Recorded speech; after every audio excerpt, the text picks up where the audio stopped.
एक बार पांचों पांडव साथ में बैठ करके चर्चा विचारणा कर रहे थे। इस और महाभारत का युद्ध शुरू है, लेकिन पता नहीं करीबन पिछले 10 दिन से एक भी मोर्चे पर जीत हासिल नहीं हो रही है।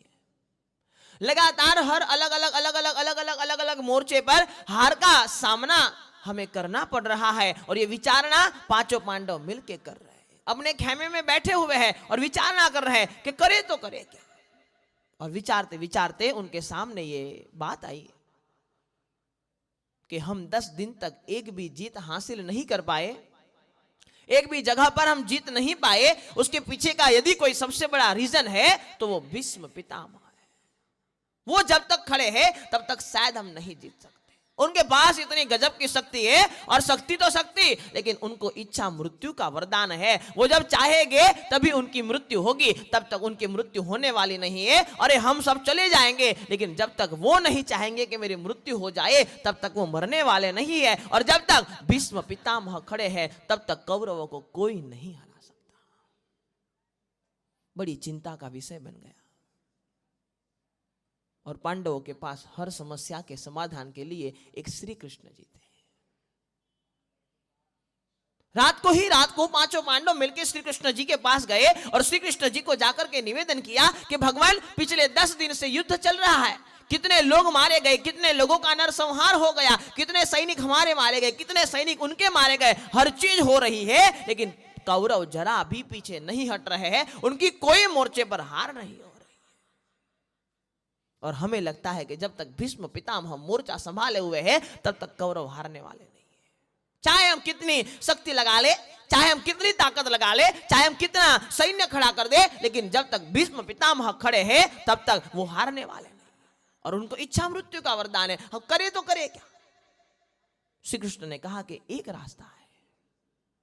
कहा कि भीष्म पितामह को एक नियम है कि स्त्री या नपुंसक कोई सामने हो तो उसके ऊपर हथियार नहीं उठाना, अस्त्र शस्त्र नहीं डालना। उसके ऊपर जब ऐसा कोई व्यक्ति सामने आ जाएंगे तो वो अपने शस्त्र नीचे छोड़ देंगे, वो लड़ेंगे नहीं। उनका नियम है कि स्त्री या नपुंसक के सामने मुझे लड़ना नहीं है।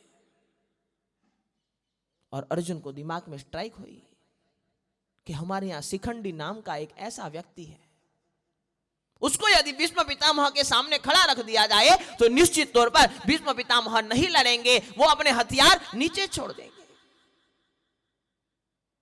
दूसरे दिन सुबह सुबह महाभारत के युद्ध का 11वां दिन, सुबह सुबह के समय में अर्जुन रथ लेकर के शिखंडी को साथ में बिठा करके लड़ने के लिए निकल गया और सीधा भीष्म पितामह के सामने। और भीष्म पितामह ने जैसे ही देखा कि अर्जुन तो है, श्री कृष्ण तो है, लेकिन साथ में शिखंडी बैठा हुआ है, अब शिखंडी बैठा हुआ है तो मैं मेरे हथियार नहीं उठा सकता। उन्होंने अपने अस्त्र शस्त्र नीचे छोड़ दिए और अर्जुन को तो इतना ही चाहिए था, क्योंकि जब तक भीष्म पितामह खड़े हैं तब तक ये अधर्म के ऊपर धर्म की विजय नहीं हो सकती थी। क्या ऐसा करे कि वो भीष्म पितामह की मृत्यु हो, और उनको भी इच्छा मृत्यु का वरदान था। और जैसे ही उन्होंने देखा कि सामने शिखंडी है, जो स्त्री भी नहीं है, जो पुरुष भी नहीं है, और मेरे सामने खड़ा हुआ है, मैं उसके सामने मेरे हथियार नहीं चलाऊंगा, उसके सामने मेरे अस्त्र शस्त्र का उपयोग नहीं करूंगा। खुद के अस्त्र शस्त्र नीचे छोड़ दिए, नीचे रख दिए, और अर्जुन को जो चाहिए था वो मिल गया। उन्होंने भीष्म पितामह के ऊपर तीरों की बारिश कर दी, लेकिन इच्छा मृत्यु का वरदान था। तीरों की बारिश कर दी, उनको उठा करके तंबू में ले आया गया, वहां पे उनको रखा गया। और भीष्म पितामह को पूछा गया कि भगवान, आपकी शरीर की हालत इतनी खराब है, आप जीवित तो रह पाओगे, लेकिन पता नहीं कैसे आपका जीवन चलेगा। ये तीरों की जो सैया बनी हुई है, ये बाणों की जो सैया बनी हुई है, वहां से आप शायद खड़े नहीं हो पाओगे, लेकिन आपको इच्छा मृत्यु का वरदान है। जब आपको यहां से जाना होगा तब ही जा पाओगे। और तब भीष्म पितामह ने कहा था कि आप युद्ध लड़ो, मैं यहीं पर हूं, मैंने मेरा दिन तय कर लिया है कि मुझे कब जाना है। और इतिहास ये कहता है, वेद व्यास जी यह कहते हैं, महाभारत की घटना ये कहती है, महाभारत से लिखे गए हजारों धर्म ग्रंथ ये कहते हैं कि आज के दिन मकर संक्रांति के दिन भीष्म पितामह ने इच्छा मृत्यु को ग्रहण किया था और 49 दिन तक 49 डेज तक वो तीरों की सैया के ऊपर लेटे रहे, क्योंकि उनको चाहिए था कि आज का दिन विशेष दिन है, मकर संक्रांति का दिन है और 49 दिन तीरों की सैया के ऊपर लेटने के बाद, 49 दिन बाणों की सैया के ऊपर लेटने के बाद आज के दिन, पावन दिन, पवित्र दिन, वो भीष्म पितामह मृत्यु को पाए। हमें हर चीज याद होती है लेकिन हम हमारा इतिहास भूल जाते हैं। और जो समाज, जो धर्म, जो देश अपने इतिहास को भूल जाता है, वो अपनी संस्कृति को धीरे धीरे विस्मरण कर देता है। आपको शायद ही याद होगा कि 25 दिसंबर के दिन क्रिसमस का दिन है।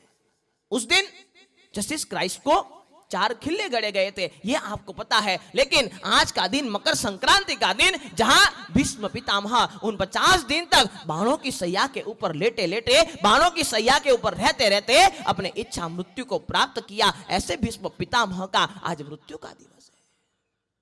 हम उनके जीवन से क्या सीख सकते हैं? हम उनके जीवन से सबसे बड़ी सीख ये ले सकते हैं कि समझ लेना, उन्होंने अपना जो संकल्प था वो संकल्प को तोड़ा नहीं। चाहे उनको पता था कि मैं जैसे ही शस्त्र नीचे रख दूंगा अर्जुन मुझे मार डालेगा, अर्जुन मेरे शरीर को खत्म कर देगा, अर्जुन मेरे ऊपर बाणों की वर्षा कर देगा, लेकिन उन्होंने ये नहीं सोचा। उन्होंने ये सोचा कि मेरा नियम है, स्त्री या नपुंसक के सामने मुझे अस्त्र शस्त्र नहीं चलाने हैं, मुझे हथियार नहीं उठाने हैं। तो जीवन भर वो नियम के ऊपर अड़िग रहे, जो संकल्प लिया उसको निभाया, चाहे कुछ भी हो जाए, चाहे मृत्यु तुल्य कष्ट आ जाए, अरे चाहे सामने मृत्यु आ जाए, मरने की नौबत आ जाए, लेकिन फिर भी भीष्म पितामह ने हमारा अपना नियम नहीं छोड़ा। और एक चीज समझ लेना, तत्व चिंतकों ने तो यहां तक लिखा है कि भीष्म पितामह जब तक जीवित थे किसी की ताकत नहीं थी कौरवों को हरा सकते।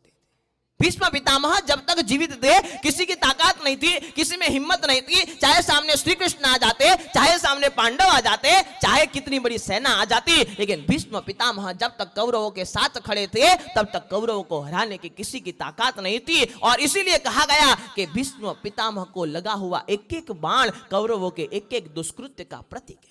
वो झेलते गए और 10 दिन तक जब तक खड़े रहे तब तक कौरवों को कोई नहीं हरा पाया। मैं भी कहता हूं, समझ लेना, हमारे जीवन में भी कोई ना कोई भीष्म बन के आता है जो हमारी गलतियों के तीर अपने ऊपर ले लेता है।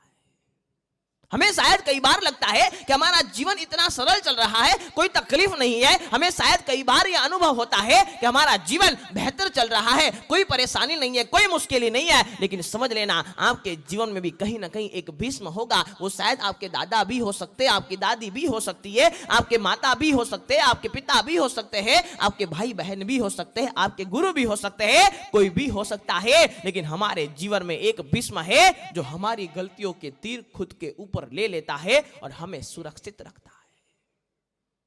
चाहे कुछ भी आ जाए हमें परेशानी नहीं आने देता।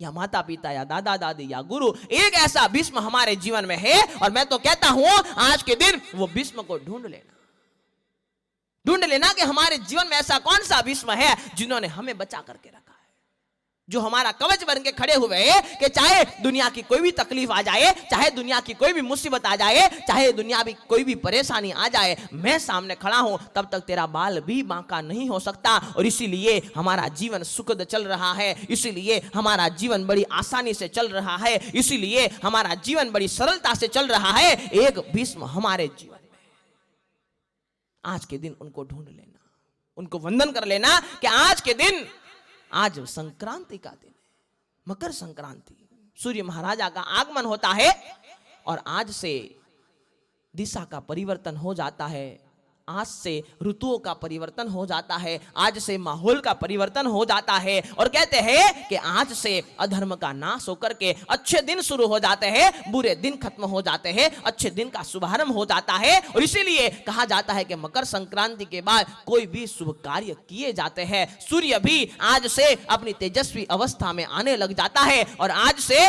पूरे भारत भर में धीरे धीरे सर्दी भी कम हो जाती है। कितने सारे फैक्टर है मकर संक्रांति के, लेकिन समझ लेना अपना जीवन में मकर संक्रांति का दिन भीष्म पितामह के नाम पर है। पूरे भारत में अलग अलग जगहों पे कहीं पर पतंग उड़ा करके, कहीं पर कुछ करके, कहीं पर कुछ करके, कहीं पर कुछ करके, अलग अलग राज्यों में अलग अलग तरह से ये मकर संक्रांति का दिन मनाया जाता है। अरे नेपाल में भी मनाया जाता है, वहां आज के दिन खिचड़ी संक्रांति कही जाती है, वहां सभी साथ में मिलकर के आज के दिन खिचड़ी खाते हैं। अलग अलग पूरे भारत देश में ये त्योहार फैला हुआ है, लेकिन आज का दिन भीष्म पितामह के नाम है और आज के दिन उनको स्मरण करना। हमें बाकी सब इतिहास पता है, लेकिन हमारे पूर्वजों का इतिहास हमें पता नहीं, हमारी परंपरा का इतिहास पता नहीं। और इसीलिए मैं कहता हूं कि आपको दुनिया का इतिहास भले पता हो, जीसस क्राइस्ट का इतिहास भले पता हो, क्रिसमस का भले पता हो, न्यू ईयर का भले पता हो, लेकिन अपने इतिहासों को याद रखोगे तो ही हमारी संस्कृति जीवंत रहेगी, वरना हम हमारे हाथों से